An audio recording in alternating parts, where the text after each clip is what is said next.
It's a tiny animal making big headlines. The honeybee.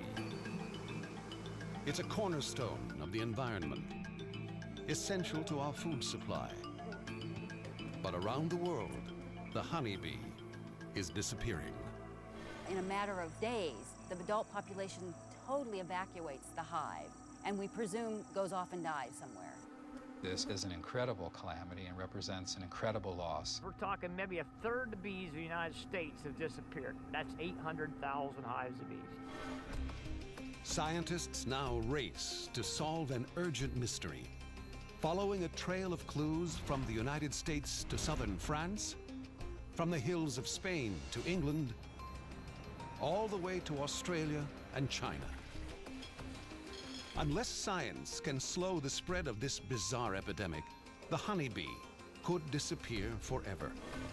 And with it, all the color and vitality of life on planet Earth.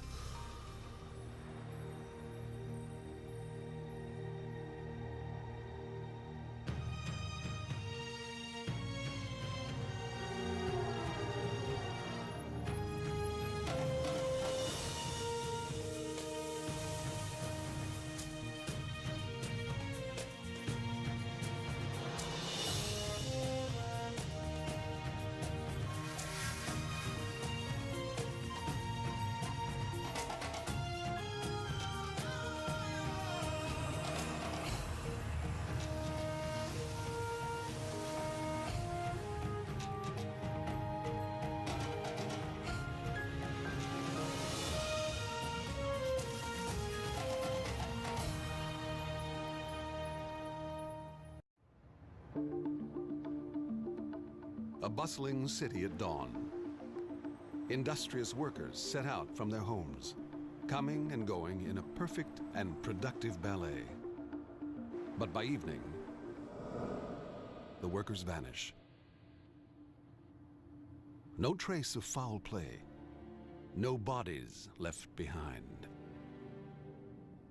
Mass disappearances like this have recently occurred across the globe. Not of humans, but of millions of honeybees. In a matter of a month and a day, from the time I set the bee down until I came back, they had disappeared. You go up to a beehive that previously was populous, many bees, thousands of bees, and a few days later, almost all the bees are gone. Beekeepers around the world are warning that a crisis is brewing. A phenomenon dubbed colony collapse disorder has mysteriously emptied beehives in at least 35 states. And from Europe to South America, the bees are disappearing. There is something very different here, and we don't know what to do about it, and we don't know what's causing it. So that's why this problem is really concerning. Estimates are that about 600,000 of America's 2.6 million honeybee colonies may have just disappeared. In some areas of the country, up to 80% of the honeybees have vanished in as little as 6 months. And for such a small insect, the bee's disappearance could have colossal repercussions for humans. They're tiny creatures, their brain is small, and yet honeybees are the most important pollinator on the planet. They account for about 1/3 of the food that's produced in America. Honeybees pollinate nearly 100 of our most important crops. Fruits and vegetables, nuts, seeds, even fibers like cotton. In the United States alone, the value of their services exceeds $15 billion. We rely on this one species to do all this pollination, and they're in trouble.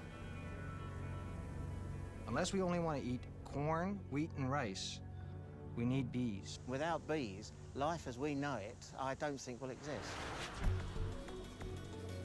The vanishing bees have spurred the launch of a global investigation, with beekeepers and scientists racing against time to answer the question, why are the bees disappearing?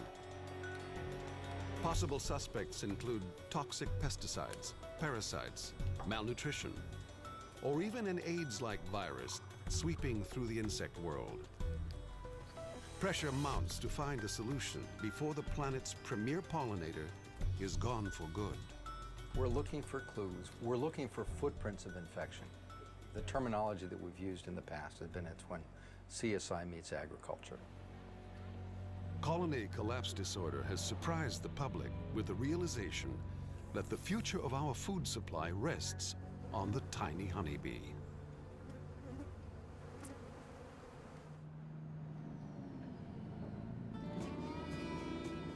DeBlois, Maine.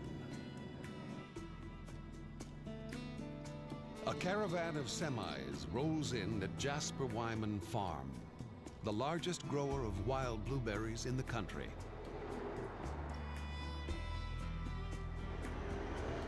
The drivers have piloted their cargo non-stop from as far away as Florida and California. Now they prepare to unload their shipments of livestock. Small, six-legged livestock.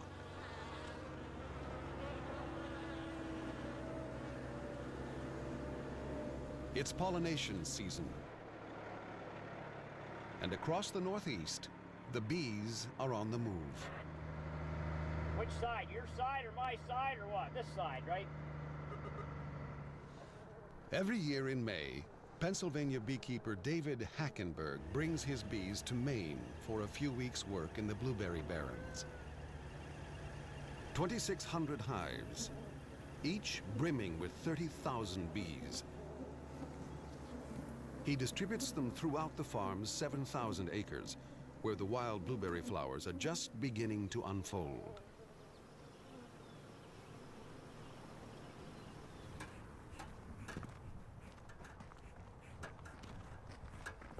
The bees have traveled a long way and are only halfway through a busy work year. These bees you see here are probably all in oranges in Florida. Some of them were probably in cantaloupes in Florida. From there, they came to Pennsylvania, pollinated apples, and their next ride came here to Maine to pollinate blueberries. These beehives travel about 5,500 miles a year on the back of the truck. For $90 a hive, David will leave his bees in the barrens for 3 weeks. During this time, his bees will go to work collecting pollen for their young, and in the process, enabling a new crop of wild blueberries to grow. Without the bees, there would be no fruit to harvest. If we didn't bring bees here to pollinate these blueberries, the blueberry farmer wouldn't have enough berries to have a profitable business. I mean, you would get maybe a couple hundred pounds an acre. We're looking for hundreds and thousands of pounds of blueberries to make it a profitable business. The entire industry depends upon keeping these tiny workhorses healthy. But caring for a stock of over 36 million animals can be a challenge. Everything from weather to local predators poses a danger. In Maine, the irresistible smell of honey brings out another threat to the hives: bears. Bears. Their homes and pollen stores torn apart, the bees are angry. They're not very happy. Field manager Darren Hammond isn't too pleased either. Every hive destroyed by bears adds to his tab. $100 a hive. Darren's total bill for renting hives this year will exceed $900,000. To make sure he's getting his money's worth, he checks the activity on the blossoms.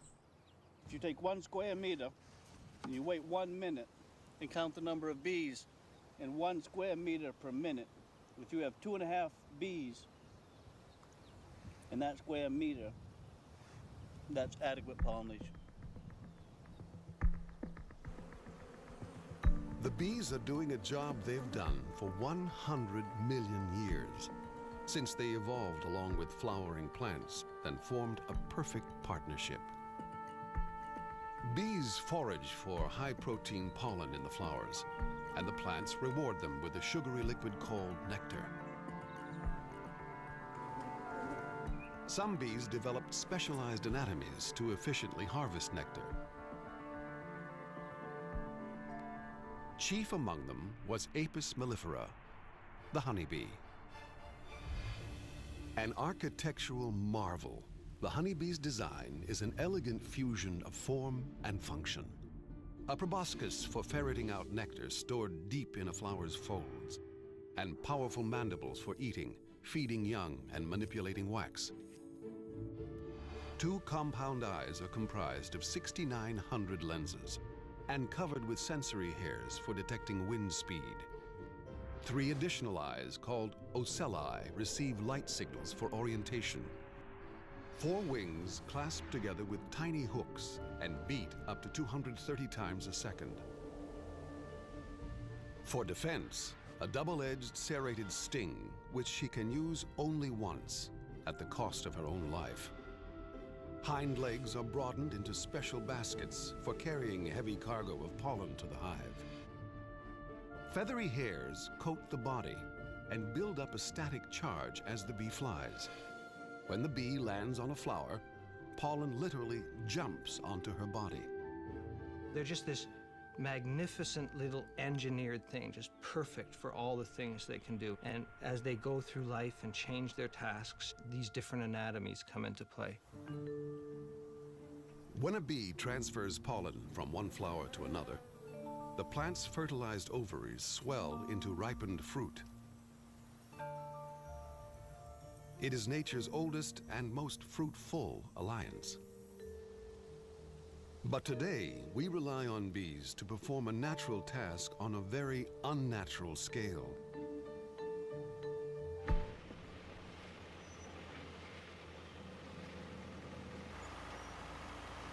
Farmers continue to push for crop yields far larger than anything nature has ever seen. Apples, blueberries, pears, peaches, almonds. As farms devour more and more land, wild insects lose natural habitat, and pollinators have to be trucked in. The whole system only works thanks to a handful of commercial beekeepers who transport their bees around the country, pollinating 1/3 of the food we eat. But the beekeepers are in trouble. Their bees are disappearing. November 2006. David Hackenberg opened his hives to find 70% of his bees had vanished. 400 hives of bees that were good-looking hives of bees a month before, and most of them were gone. David rushed several dying colonies to Pennsylvania's acting state beekeeper, Dennis Van Engelsdorp. Dennis now monitors a quarantine of several of the collapsing hives. They're infected with a mysterious syndrome that he says is unlike anything we've experienced before. Certainly there's evidence that there have been similar collapses, but the collapse we're seeing right now, I've never seen. When bees become sick, they sacrifice themselves and leave the hive to die to prevent infecting the rest of the colony. But this is a mass evacuation. More and more alarmed beekeepers call, reporting millions of bees disappearing without a trace. Stranger still, the insect raiders that usually invade colonies for honey and pollen leave the hives untouched. Within months, the epidemic reaches truly frightening proportions. If you look at the numbers, we're talking maybe 1/3 of the bees in the United States have disappeared. That's 800,000 hives of bees. By early spring, the phenomenon has a name: colony collapse disorder, CCD. A colony has CCD when we see a rapid loss of the adult population, and what we're seeing is just that younger and younger adult bees are leaving the colony to die away from the colony. So this colony is really at its last stages. I would imagine in a week or so, we'll probably only find the queen in this colony surrounded by just sort of a mitt full of bees. As CCD wipes out hives across the U.S., reports of similar mass bee losses pour in from overseas. Bees vanish in Italy, Poland, Portugal, in Central and South America. In Croatia, beekeepers claim that as many as 5 million bees disappeared in less than 48 hours. The disappearing of the bees captivates the public, as the media prints a parade of speculation about what could be causing the crisis. The first to grab headlines is a story that cell phones are interfering with the bees' navigation. The cell phone theory stemmed from an ambiguous quote in a British paper. The guy who did the research in Germany on this cell phone, he actually put just a cordless phone in a colony and rang it, and it was a very badly designed study, and he's retracted all statements. But that really took wings. The next suspect is an old but deadly enemy of the bee, a mite called Varroa destructor, which killed off half the honeybees in the United States in the 1980s. But this time, something is very different. With mites, you got bees crawling around the ground that the mites have attacked. Here we didn't have any bees. There's no dead bodies out in the ground. The bees have flew away, disappeared. It does not appear at this point in time that any one of the known factors could account for colony collapse disorder, because we've never seen this magnitude of a loss before. Scientists struggle to understand what could cause such a major collapse of one of the most highly organized and complex societies in the animal kingdom.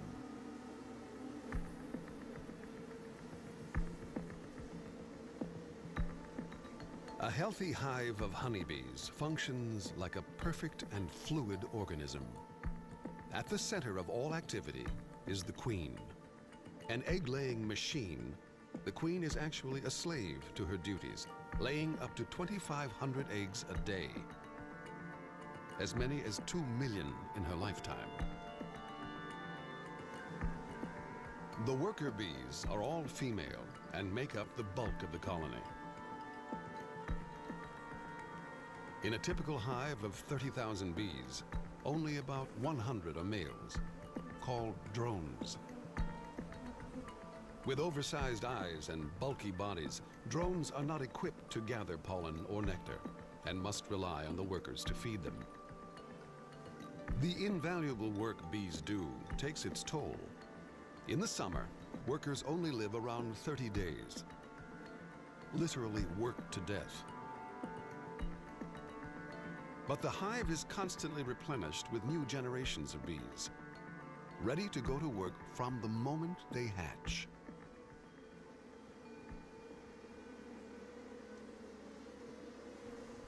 When a bee is 3 weeks old, she becomes a forager and will spend the rest of her short life collecting nectar and pollen. She'll fly up to 3 miles away and, amazingly, always return to the same hive. When she discovers an abundant pollen source, she'll recruit other foragers through a most unusual form of communication, a dance. She informs the other bees that food is available and that food is in such and such a direction from the hive and is at such and such a distance away from the hive. And those pieces of information, distance and direction, are encoded symbolically in movements and sounds that she produces. Turn right at 100 feet. Take a left at 50 feet. The waggle dance is the only known symbolic language that exists outside the realm of humans and lower primates. There's really nothing that compares to the dance language of the honeybee. It stands as one of the 7 wonders of the animal behavior world.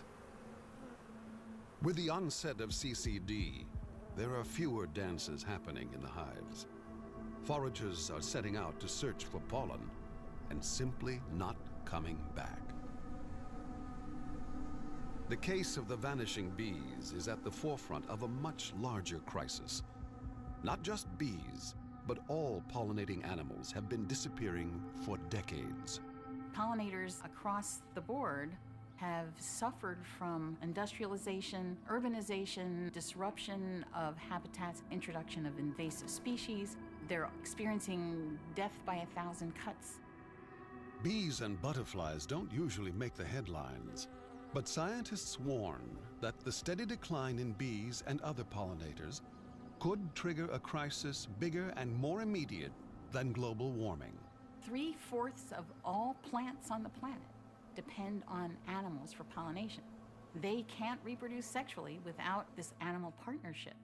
So if you look out the window and eliminate 3/4 of what you see, that's a reason to worry. As the supply of pollinators keeps dwindling, agriculture pushes for ever bigger harvests. 3 years ago, bee numbers in the U.S. had already fallen so low that for the first time in 80 years, bees had to be imported from abroad. Government officials turned to Australia, where a lucrative bee export industry now regularly ships to the U.S. With the onset of colony collapse disorder, beekeepers desperately rebuild their empty hives with Australian bees. It's a quick fix, but only adds to the cost of the losses. These losses this year translates into about $450,000 cost to put bees back in the boxes, lost pollination control on bees, lost honey crops. I mean, there's no way that we're going to get back in the black this year, and you know, we can't take another hit like this. Beekeepers facing bankruptcy, farms without food. Desperate beekeepers turn to scientists to solve the mystery of colony collapse disorder before another round of bee losses throws agriculture into a tailspin.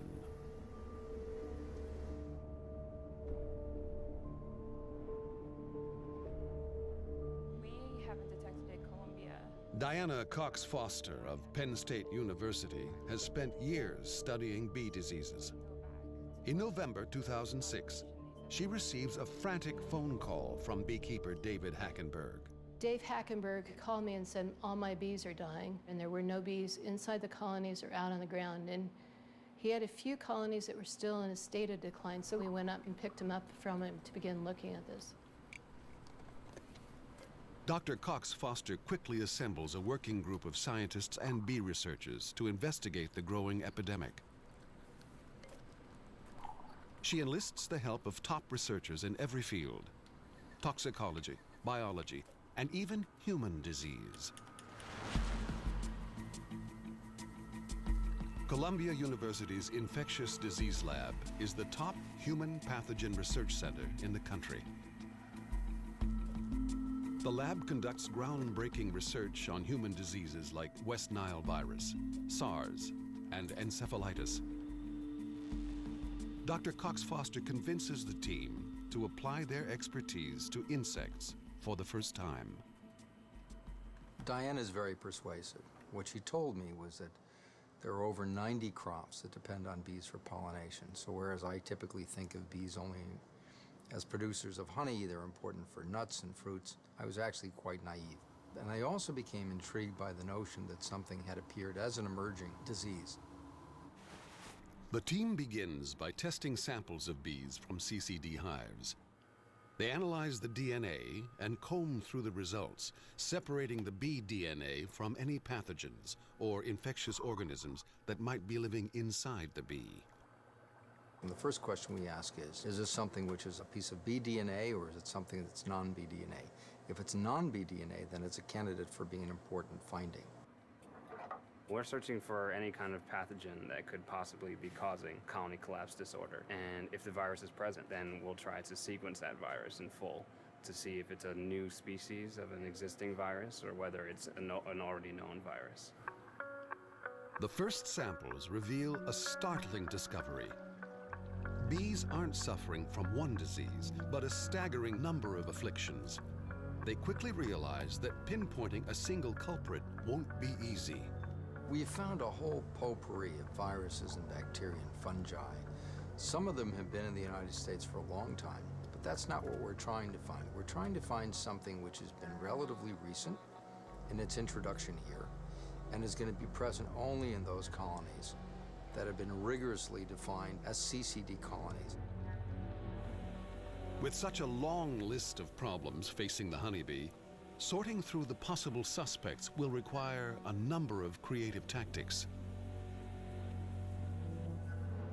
Dennis van Engelsdorp's approach is to open up the bees like a crime scene coroner.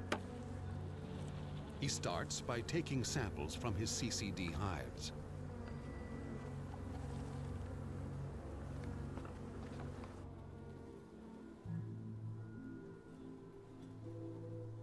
Dennis and his team conduct forensic autopsies on up to 100 bees a day. Right from the beginning, they're stunned by what they discover. We started looking at the guts of the bees, and we started seeing all this really gross pathology, all this different scar tissue, and we realized we didn't know what any of it meant. We found some bees where there were whole pollen grains, so it was obviously not digested, so it was like they just kept eating and eating because they weren't getting any nutrition. Some where we found all these white packets in their digestive system. So there was just this whole array of things, and we had no idea what it meant. The investigations lead to another stunning revelation. Fungi growing in the bees' tissue are similar to samples found in humans with suppressed immune systems. It could be that bees have been weakened by an insect virus similar to AIDS. We've talked about this condition being somewhat like AIDS in the sense that it seems clear that the immune response has been suppressed in these bees. Whether it's an organism like a virus that's causing it, or whether it's different stresses like a nutritional stress, or whether it's a chemical stress like the pesticides that causes this immune, that's what we're still investigating. Pesticides are another key suspect in the CCD investigation. And one country in Europe provides a perfect case study into how bees are affected by these controversial chemicals.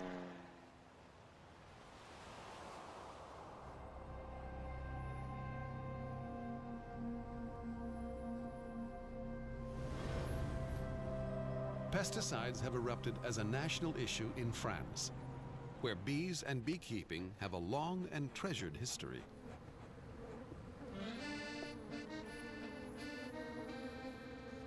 In Paris, beehives can be found throughout the city parks.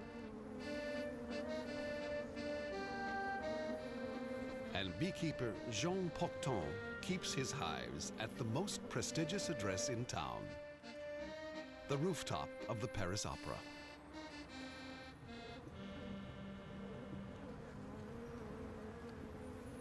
Jean believes his big city bees fare better than their countryside counterparts. Beehives live better in cities because here the trees and flowers are protected, meaning they don't use any pesticides at all. The French battle over pesticides began in the early 90s when farmers used a new brand of pesticides called neonicotinoids. The chemicals contained neurotoxins and were sprayed as a treatment for sunflower seeds, a favorite source of pollen for honeybees. Not long afterward, the bees began to disappear. The French government banned the chemical, but even after the ban, bee numbers continued to fall.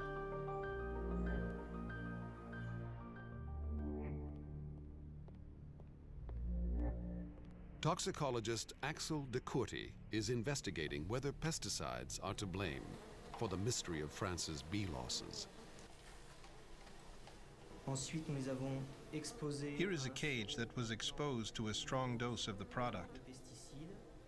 We gave them a syrup that contained a strong dose of the pesticide.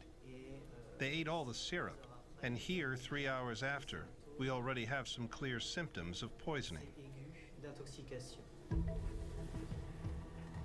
Tests reveal that pesticides can cause the same symptoms witnessed in bees affected by CCD: loss of appetite, memory loss, disorientation. But he maintains this isn't enough to explain France's dying bees. After several years of studying this product, we've arrived at the conclusion that the cause is because of many factors. That is to say that the pesticide is highly toxic to bees, that bees could be exposed in weak doses, but the depopulation is probably increased by another factor.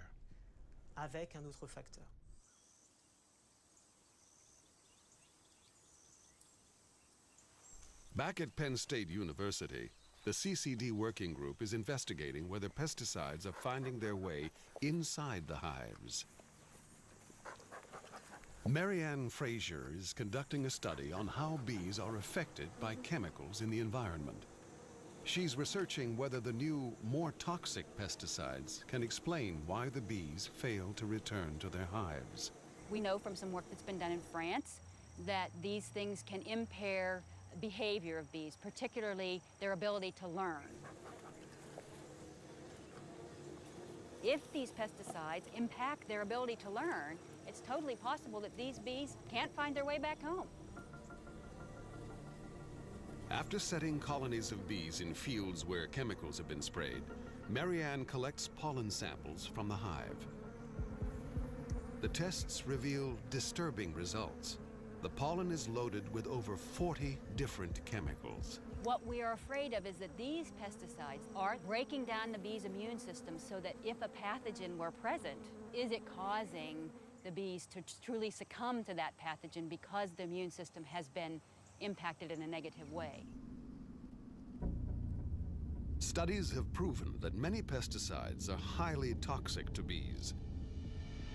But even in areas where no pesticides are sprayed, bees are still disappearing. We have people who are losing bees from CCD who aren't anywhere near any sprays. We have organic beekeepers losing bees. So certainly insecticides probably play a role in colony mortality, but I don't think we're going to find that insecticides are the cause of CCD. However the chemicals may affect the bees, what they bring back to the hive affects us as well. The nectar they gather often ends up on our plates as the bees' signature product, honey.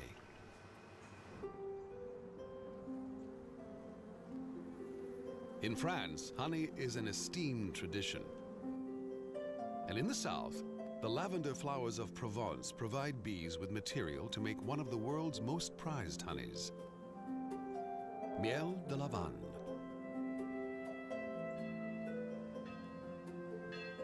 Every July, the hills are blanketed with rows of brilliant lavender. Beekeepers bring their honeybees to gorge themselves on the fragrant nectar and to harvest the lavender honey they produce as a result. Bees store the nectar they've collected by regurgitating it with enzyme-rich saliva into storage cells. Worker bees fan the cells to evaporate water content, and when the honey is ripened, they seal it over with wax. Humans have been harvesting honey for at least 6,000 years. Ancient Egyptians ferried beehives up and down the Nile. And our age-old love affair with the bees' liquid gold is even depicted in murals in prehistoric caves. One of nature's wonders, honey is antibacterial. And as a result, it never spoils. The amount of honey a hive produces is a sign of the colony's strength. But low honey yield can signal that bees are suffering from another condition that some scientists say opens the door to colony collapse disorder: malnutrition. Andalusia, Spain. Spain has the highest number of commercial beekeepers in Europe, with the most businesses at risk from CCD. In 2006, Spain was hit hard when hundreds of thousands of hives mysteriously disappeared. This year, the situation has improved, but beekeepers are still shaken from last year's losses. Bees are important because, for example, in this park, 70% of the plants are pollinated. If the bees disappear, then the 70% of these plants that need pollination won't be here.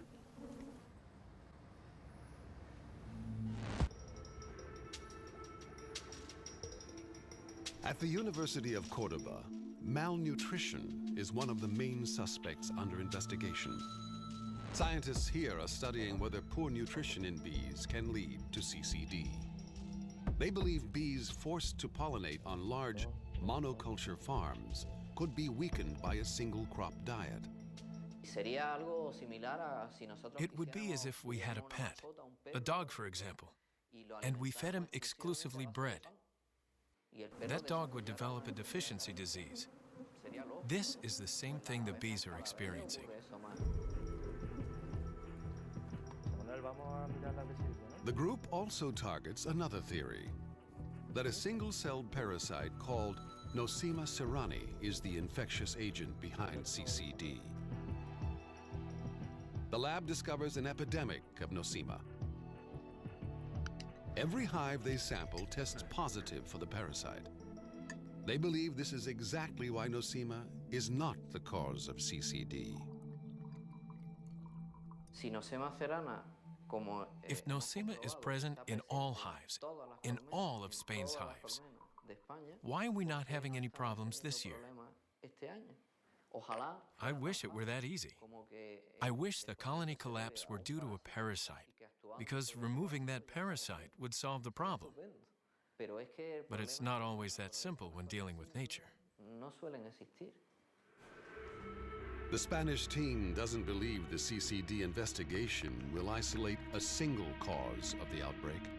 They contend that a whole conspiracy of forces, from pesticides to parasites to poor nutrition, have created a perfect storm, weakening the bees, leaving them vulnerable to infection. The bees may be in even greater danger than scientists previously thought. Governments around the world joined the investigation, channeling emergency funds into efforts to crack the case. But while beekeepers continue to sound the alarm, some governments claim it's business as usual. London, England. As CCD wipes out hives across the US and Europe, beekeepers here discover that their bees too have vanished.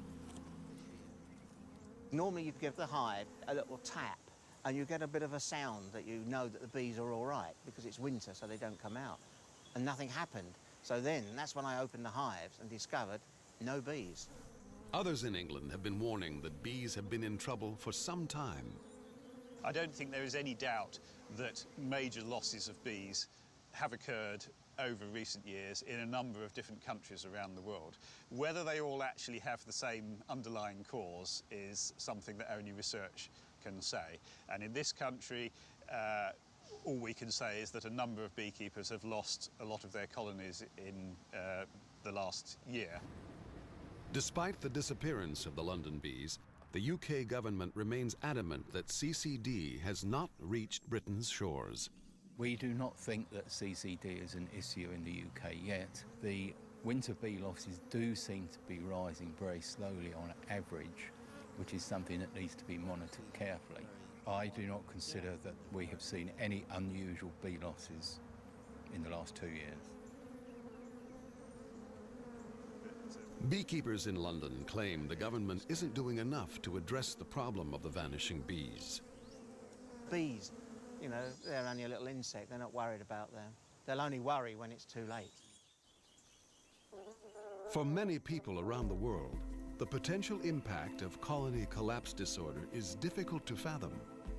The loss of fruits, vegetables, even forage crops essential for meat and dairy cattle. Basically, flowering plants evolved with bees, and so they need each other in order to survive. So without bees or any of the insect pollinators, you won't get any fruits and you won't get any vegetables. What you'll be left with are all the plants that are wind pollinated, unless you can hire hundreds of thousands of people to hand pollinate these crops. Humans playing the role of honeybee. It seems an impossible scenario from a dark future. Yet there is one place where the future is now.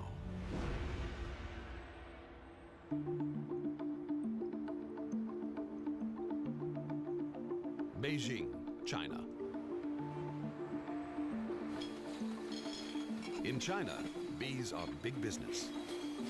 And if the bees make it, China exports it. Honey, wax, venom, bee pollen. even a protein-rich compound called royal jelly that bees feed to their larvae. All is harvested and packaged for human consumption. China exports 90% of the world's royal jelly, 13,000 tons a year. Most ends up in skin creams and health products. But some royal jelly makes its way to beekeepers in the US, who feed it to larvae in breeding operations. China may be the king of bee products, but there is one region where the bees have already disappeared.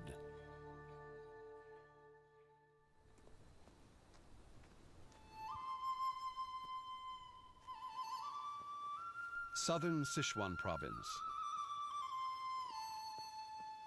In the rural county of Hanyuan, pears are the local calling. Pear orchards carpet the mountains down to the foot of the valley. And in the center of town, the pear goddess bestows an eternal blessing on the yearly harvests. It seems to work. Hanyuan produces 80% of the pears in the region. Each year in August, the trees hang heavy with fruit, individually wrapped before harvest to protect it from insects. A typical family will harvest around 5 tons of pears.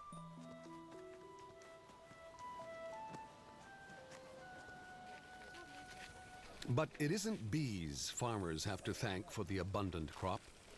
The bees here disappeared long ago. In the early 1980s, uncontrolled use of pesticides wiped out the local bee population and killed off the pollinating plants that feed them. Fruit production plummeted, and local farmers watched their livelihood vanish before their eyes.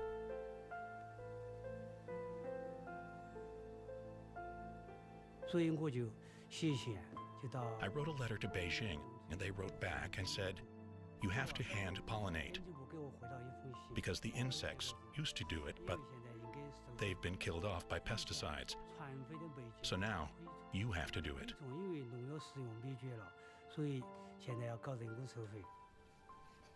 Now, each year in April, farmers must play the role of honeybee. And it's not as easy as the bees make it look. They start by collecting and preparing the pollen by hand. They scrub the anthers, the male part of the flower, for their pollen, and dry it for up to 2 days. When the pollen is ready, the human pollinators go to work.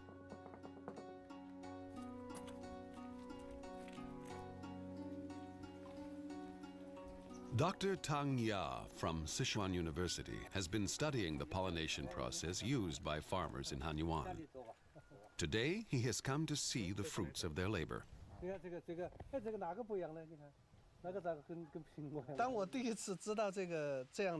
When I first heard about this, I didn't believe it.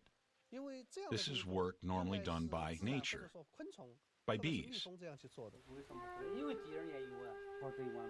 With nothing more than a stick of bamboo and some chicken feathers, farmer Cao Xingyuan conjures up the fuzzy body of a bee.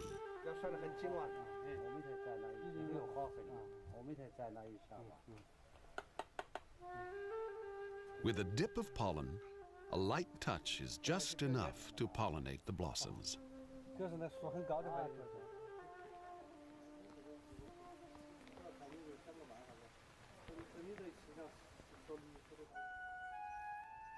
Every spring, hundreds of workers take to the trees and pollinate the pear flowers, blossom by blossom. A hive of bees can pollinate up to 3 million flowers in a single day. A human can only pollinate up to 30 trees. It's a painstaking and expensive substitute for a service that bees once provided for free.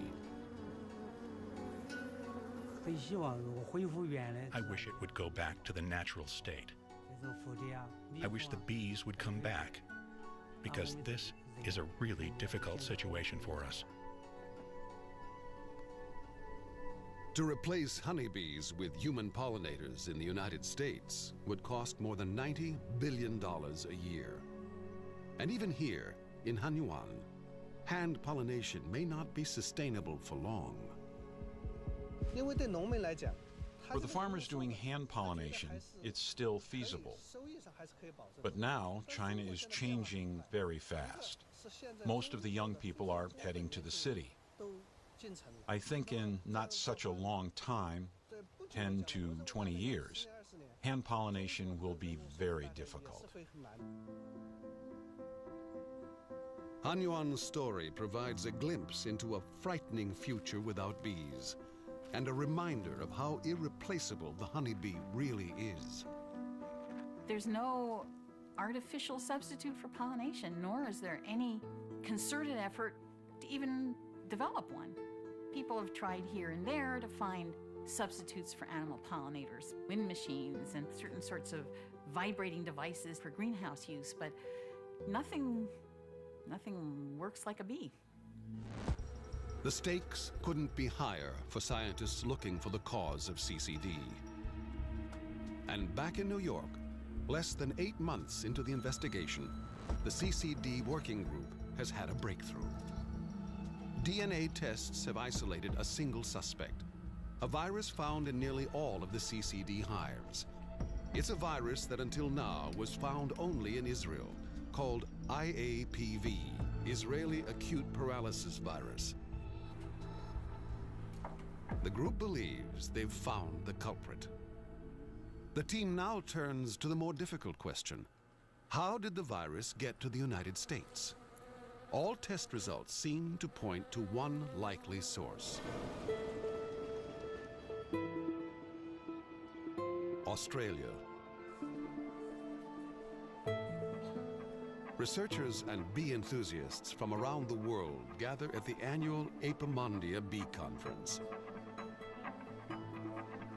But this year, a shadow hangs over the festivities. The CCD working group has just announced their findings, that colony collapse disorder may have been triggered by a virus found in Australian bees. Dr. Jeff Pettis from the U.S. Department of Agriculture has come to address the issue of CCD. Good afternoon. And the breaking news has made the topic especially sensitive. Dr. Pettis explains how the virus was discovered, and Australian bee exporters are understandably nervous. We found this particular virus in packaged bees which had come into the U.S. from Australia. And we sampled those bees before they were actually introduced into the U.S. bees, into U.S. colonies. So we sampled them right out of the packages. He hopes to calm any fears by reiterating that the findings are far from conclusive. We still have a combination of factors going on, and this particular virus may be just an indicator of that, or it could be acting as a pathogen, but we need to find out. Dr. Pettis says it's still too early to say where exactly the virus originated. Where did the virus come from? One thing that gets missed is that we found this particular virus in royal jelly from China as well. We cite it as being present in the U.S., Australian bees, and royal jelly from China. So the question of where it's come from and where, who had it first, that's really unanswered at this time. Scientists will now begin working to understand the virus and to develop a way to fight it. One plan is to use aggressive Africanized bees to engineer a new breed of super bee resistant to all kinds of disease. Africanized bees appear to be very resistant to these viruses as a whole. So if we could select those traits that give them that resistance, put it in our nice docile bees, get rid of the defensiveness that those bees have, we could have maybe a much stronger strain of bee. Whatever methods they develop to fight the virus, scientists stress that bees are up against more than a single threat. There's something more going on here than just this virus. This virus may be the cause of CCD or even sort of the straw that broke the camel's back if CCD is caused by a combination of factors. This may be the one that pushes them over the edge. But certainly this virus alone is not the reason why worldwide we're having a decline of pollinators. Honeybees still have problems. If we find a cure for whatever the virus is, it doesn't necessarily mean that the honeybee populations will recover. They still have many other stresses to deal with. Although the bees' future is uncertain, colony collapse disorder has ensured that this extraordinary animal will no longer be taken for granted. What CCD has done is it's highlighted the fact that bees are in trouble. But there are a lot of bees dying every year, and they've been dying for 20 or 30 years like this. And we need to address that issue of bee health. If there's anything good that could come out of colony collapse disorder, first is having the attention by the media and the public on the problem here. That people beginning to realize how important bees and pollinators are. Beekeepers anxiously wait to see if this winter, almost a year after it first appeared, CCD will strike again. They emphasize that we have never had more at stake. We're scared to death because 1/3 of all the food we put in our mouths is put there by honeybees. So in a long-term effect, it could be a very damaging thing to our whole, way of survival. Honeybees pollinate all those foods that nutritionists are exhorting us to increase our consumption of. It's the fruits, nuts, and vegetables. We'll still have bread, but all the color and vitality will be much harder to get and much more expensive. We need to be prepared to eat gruel without anything else if we don't have any of these pollinators. I think we should be concerned as a world about what's happening. People are saying, well, we could get by eating wheat and corn and that. But yes, but that we would lose everything else that makes life so special.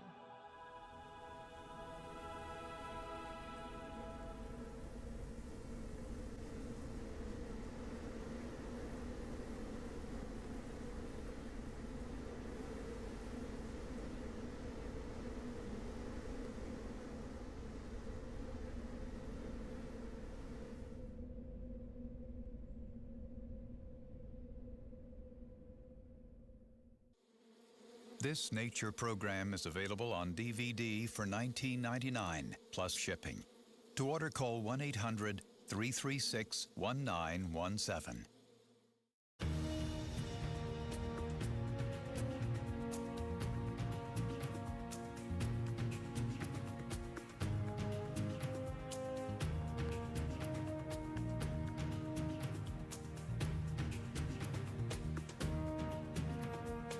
Next time on Nature, it is said there is a perfect valley, but within this beauty, a turf war erupts.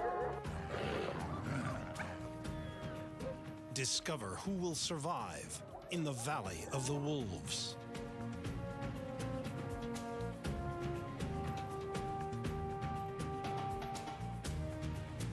To learn more about what you've seen on this nature program, visit pbs.org.